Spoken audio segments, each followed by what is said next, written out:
నమస్కారం.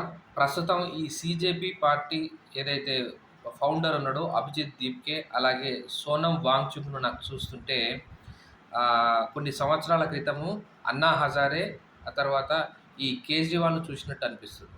ఎందుకంటే అప్పుడు కేజ్రీవాల్, అన్నా హజారే కూడా రాత్రికి రాత్రే వాళ్ళు గొప్ప సమాజ సేవకులైపోయారు. తర్వాత కేజ్రీవాల్ గొప్ప పొలిటీషియన్‌గా చిత్రీకరించబడ్డాడు. విషయం ఏందంటే ఐఆర్ఎస్ అయినప్పటికీ, రిజైన్ చేసినప్పటికీ ఆయనలాగా చాలామంది మనం తెలుగు రాష్ట్రాల్లో చూసినట్టయితే మనం జేడీ లక్ష్మీనారాయణని పిలుచుకుంటాము. వారు గాని, ఆ తర్వాత జయప్రకాష్ నారాయణ గారు గాని, అటు తమిళనాడుకి వెళ్తే అన్నామలై గాని, మన తెలంగాణలో ఆర్ఎస్ ప్రవీణ్ కుమార్ గారు గాని, ఆ తర్వాత అక్నూరి మురళి గారు గాని, వీళ్ళందరూ ఆల్ ఇండియా ఆహ్, సర్వీస్‌లకి రిజైన్ చేసి వచ్చి వాళ్ళు ప్రజా జీవితంలో ప్రజలకు మంచి చేయాలని వచ్చారు. బట్ వీళ్ళెందుకు అంతకుముందు కేజ్రీవాల్ లాగా హైలైట్ కాలేకపోయారు? ఎందుకు కాలేదంటే, వీళ్ళకు అమెరికా నుంచి ఎవడైతే సోరోస్ అనేవాడున్నాడో, ఆ సోరోస్ సంబంధించినటువంటి ఓపెన్ సొసైటీ ఫౌండేషన్ అటువంటి వాళ్ళు బ్యాక్ ఎండ్‌లో డబ్బులిచ్చే వాళ్ళు లేని కారణంగా ఈ ఐఏఎస్ ఆఫీసర్‌లు వీఆర్ఎస్ తీసుకున్న వాళ్ళు వెనకబడిపోయారు.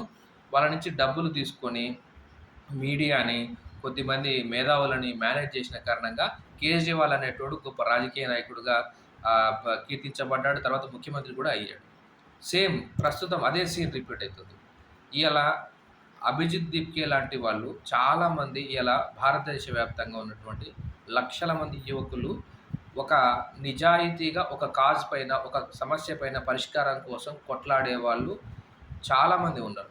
కానీ ఇంతమంది ఉండంగా ఈ అభిజిత్ దీప్‌కేనే ఎందుకు ఈరోజు హైలైట్ అయితుంది అంటే, అభిజిత్ దీప్‌కేకి ఇటు ఎవరైతే అరవింద్ కేజ్రీవాల్‌కు సంబంధాలు, డైరెక్ట్ సంబంధాలు, ఇండైరెక్ట్ సంబంధాలు ఉన్నాయి.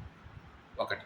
రెండోది, వీళ్ళు ఇన్ని రోజులు ఏదైతే ప్రొటెస్ట్ చేయడానికి గాని, అక్కడ ఫుడ్ ఇవన్నీ ఎవరిస్తున్నారు డబ్బులంటే ఇండైరెక్ట్‌గా ఇదే ఎవడైతే జార్జ్ సోరోస్ అని చెప్పేటువంటి సంస్థ, జార్జ్ సోరోస్ అనేటువంటి వాడు ఓపెన్ సొసైటీ ఫౌండేషన్ నుంచి ఇండైరెక్ట్‌గా ఈ దేశం పైన కక్ష కట్టి, ఈ దేశాన్ని నాశనం చేయాలనుకున్నటువంటి జార్జ్ సోరోస్ నుంచి వీళ్ళకి ఇండైరెక్ట్‌గా డబ్బులు అందుతున్నాయి. వీళ్ళ సీజేపీ అభిజిత్ దీప్‌కే అన్నట్టుంది ఫేస్ మాత్రమే. వీళ్ళ వెనకాల ఉండి నడిపించేది మాత్రం, తోలుబొమ్మలాట నడిపించేది మాత్రం జార్జ్ సోరోస్.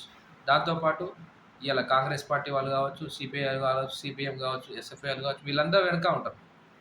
మనం నిన్న ఢిల్లీ దగ్గర చూసినట్టయితే వాళ్ళు విద్యార్థి సమస్యల పరిష్కారం కోసమో, నిరుద్యోగుల సమస్యల పరిష్కారం కోసమో కాదు అక్కడికి వచ్చింది. ఒక అహింసను క్రియేట్ చేయడం కోసము, దాంతో పాటు ఇప్పుడున్నటువంటి బీజేపీ ప్రభుత్వం పైన వ్యతిరేకతని వెళ్ళగక్కడానికి, దాంతో పాటు హిందుత్వం పైన వ్యతిరేకతను వెళ్ళగక్కడానికి. కాబట్టి మిత్రులారా, ఇదంతా కూడా పెయిడ్ ప్రమోషన్సు, పెయిడ్ ప్రొటెస్ట్సు అనేది మనం గుర్తుంచుకోవాలి.